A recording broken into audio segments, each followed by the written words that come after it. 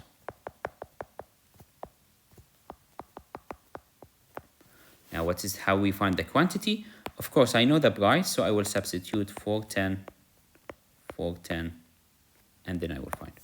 So let me write the equation again, which is PQ plus P plus 100Q equal 50,000.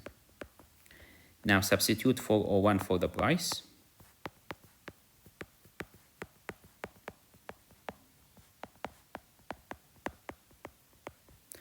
And now we have 401 plus 100, this is 501Q equal. Now we take 50,000 minus 401, because if I take it there, it will become minus 401. That has to be done with using your calculator. Whatever is the number that we will get here.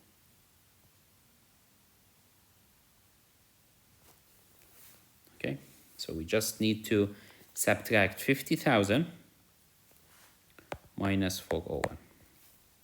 So if we do it with the calculator, we get 40,599. Now we need to divide everything by 501, so that we get the quantity, which is just, if we divide this by 501, the quantity will be 99 units. That's good news. Why? Because now I can go back to my formula and substitute this. So here, now, I don't need to put this. I just need to write 99. It remains for us to find the derivative. Let us find the derivative. What I will do, I will open a new page. Let's write what we need to find. We need to find P prime, right, for the equation, which is PQ plus